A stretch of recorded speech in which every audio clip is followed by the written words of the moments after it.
Konsep dasar nilai waktu uang. Istilah nilai waktu uang menunjukkan adanya hubungan antara uang dan waktu, bahwa $1 yang diterima hari ini itu nilainya akan berbeda dengan $1 yang diterima di masa depan. Pengukuran akuntansi berbasis nilai sekarang. Konsep nilai sekarang digunakan dalam berbagai pengukuran akuntansi seperti Basel, sewa, pensiun dan manfaat pasca kerja lainnya, aset tidak lancar, kompensasi berbasis saham, kompensasi bisnis, pengungkapan, dan liabilitas lingkungan. Yang kedua ada bunga. Bunga adalah pembayaran atas penggunaan uang. Bunga merupakan kelebihan kas yang diterima atau dibayarkan. Bunga yang pertama adalah bunga sederhana. Bunga sederhana dihitung hanya dari pokok awal, tidak termasuk bunga yang sudah diterima. Rumusnya adalah P dikali I dikali N, di mana P adalah jumlah pokok yang diinvestasikan atau dipinjam, I adalah persentase bunga, dan N adalah jumlah periode. Yang kedua adalah bunga majemuk. Bunga majemuk adalah bunga yang dihitung tidak hanya dari pokok awal saja, tetapi juga bunga yang sudah diperoleh sebelumnya. Perbedaannya dengan bunga sederhana adalah kalau bunga sederhana hanya dihitung dari pokok sehingga jumlah bunga tiap periode adalah tetap. Kalau bunga majemuk, bunga dihitung ditambah dengan bunga sebelumnya sehingga jumlah bunga akan terus meningkat. Kemudian yang selanjutnya yaitu masalah jumlah tunggal, di mana dalam hal ini terdapat 4 variabel utama yang menggerakkan setiap perhitungan keuangan. Di antaranya yaitu yang pertama ada PV atau present value. Nilai ini biasa disebut sebagai nilai sekarang dari jumlah tunggal pokok saat ini. Kemudian yang kedua yaitu FV atau future value, biasa disebut sebagai nilai masa depan dari nilai mata uang setelah periode tertentu. Kemudian yang selanjutnya yaitu N atau jumlah periode rentang waktu, investasi, dan pinjaman berjalan. Dan yang terakhir yaitu I atau suku bunga dari persentase imbal hasil atau diskonto per periode. Selanjutnya yaitu uang sendiri bergerak dalam dua arah yang melintasi waktu, yaitu yang pertama nilai masa depan yang bersifat maju atau biasa disebut dengan future value, di mana mekanisme pada bunganya akan meningkatkan jumlah uang dari waktu ke waktu. Dalam nilai ini, future value akan lebih besar daripada present value.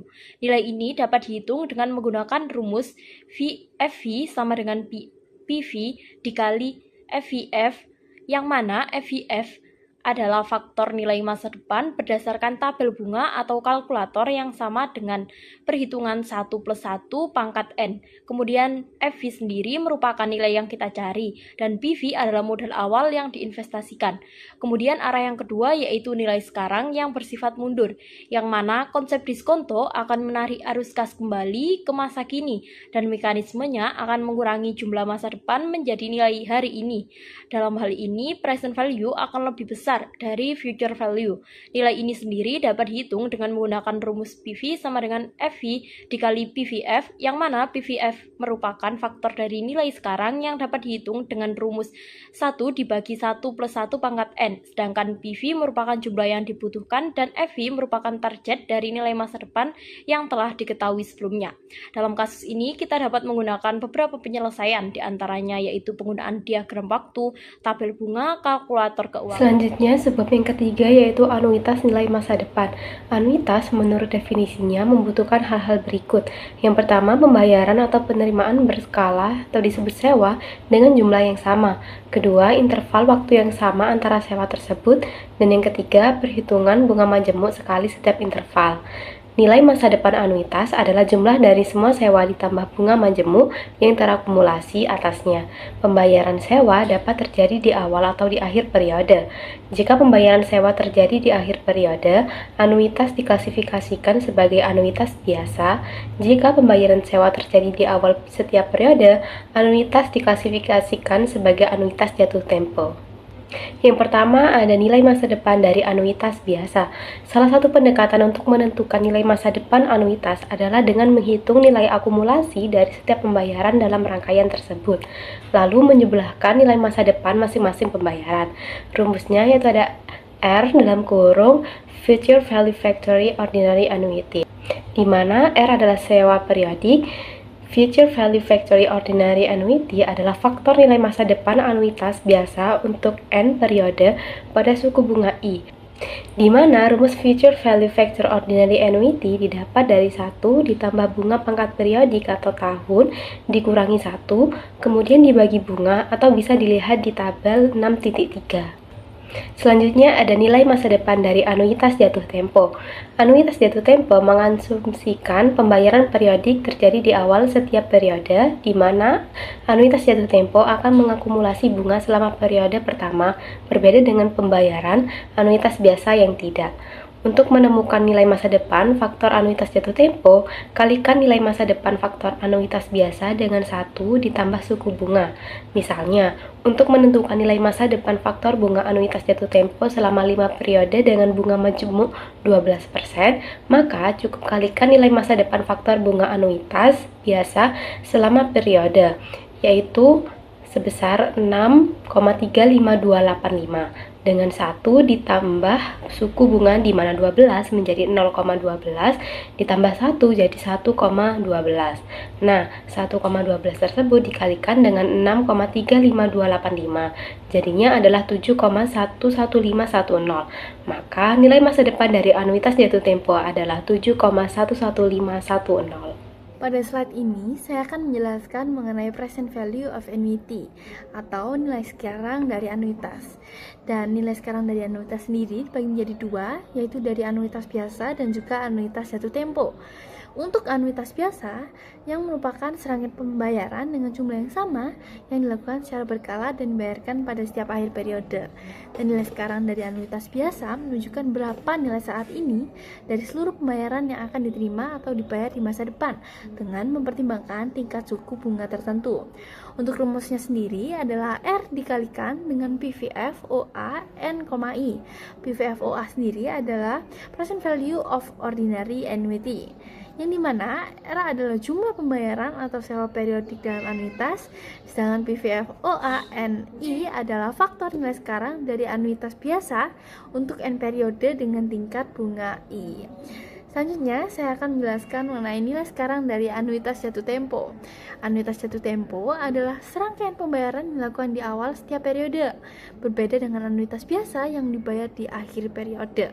Untuk menghitung nilai sekarang dari anuitas jatuh tempo, caranya adalah mengalihkan nilai sekarang dari anuitas biasa dengan faktor 1 tambah I, di mana I merupakan tingkat suku bunga. Dengan memahami kedua konsep ini, kita dapat menentukan nilai sekarang dari serangkaian pembayaran di masa depan yang sering digunakan untuk perhitungan keuangan seperti kredit, investasi, maupun sewa. Selanjutnya adalah isu lain tentang nilai waktu uang. Yang pertama ada anuitas ditangguhkan.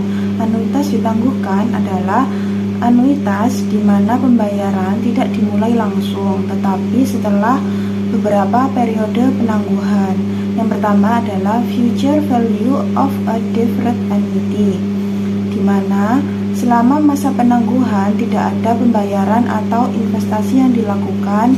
Oleh karena itu, perhitungan future value ini hanya menghitung periode pembayaran anuitas saja, tidak termasuk periode penangguhan. Yang kedua adalah present value of deferred annuity.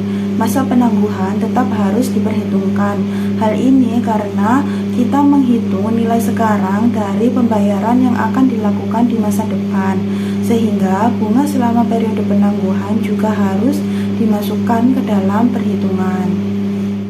Yang selanjutnya yaitu penilaian obligasi jangka panjang, di mana obligasi jangka panjang sendiri menghasilkan dua arus kas.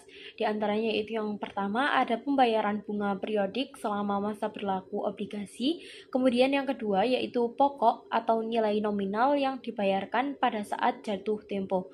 Pembayaran bunga berkala tersebut merupakan suatu anuitas. Pokok pinjaman merupakan suatu masalah besar tunggal, sehingga nilai pasar obligasi saat ini adalah gabungan nilai sekarang dari anuitas bunga dan jumlah pokok dari pinjaman. Kemudian ada metode bunga efektif untuk amortisasi diskon obligasi atau amortisasi premi. Diskon obligasi adalah kondisi ketika obligasi dijual lebih rendah dari nilai nominalnya karena tingkat bunga pasar lebih tinggi dari bunga obligasi. Selisih antara nilai nominal dan harga jual tersebut disebut diskon obligasi. Prosedur yang disukai untuk amortisasi diskon atau premi adalah metode bunga efektif. Berdasarkan metode bunga efektif, yang pertama, perusahaan yang menerbitkan obligasi pertama-tama menghitung beban bunga obligasi dengan mengalihkan nilai tercatat obligasi pada awal periode dengan tingkat bunga efektif. Yang kedua, perusahaan kemudian menentukan amortisasi diskonto atau premi obligasi dengan membandingkan beban bunga obligasi dengan bunga yang harus dibayarkan. Rumusnya yaitu bond interest expense dikurangi bond interest paid, di mana bond interest expense didapat dari nilai tercatat obligasi di awal periode dikali efektif suku bunga, sedangkan bond interest paid didapat dari nominal obligasi dikali suku bunga nominal atau tingkat bunga yang ditetapkan. Dan selanjutnya, saya akan menjelaskan mengenai pengukuran nilai sekarang atau present value measurement. Dan pendekatan ini menggunakan berbagai arus kas dan menggabungkan probabilitas arus kas untuk memberikan gambaran yang lebih relevan dan perlu untuk memilih tingkat bunga. Yang pertama, ada tingkat bunga murni dari 2% hingga 4%, yang artinya merupakan jumlah yang akan dikenakan pemberi pinjaman jika tidak ada kemungkinan gagal bayar dan tidak ada ekspektasi inflasi.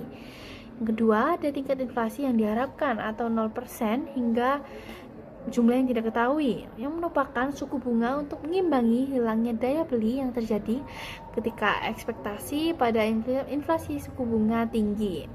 Dan terakhir, ada tingkat resiko kredit yang berkisar dari 0% hingga 5%, yang artinya pemerintah memiliki sedikit atau tidak ada resiko kredit, yaitu resiko gagal bayar ketika menerbitkan sebuah obligasi. Namun, suatu perusahaan bisnis bergantung pada stabilitas keuangan, profitabilitas, dan lain-lainnya, dan dapat memiliki resiko kredit rendah atau tinggi.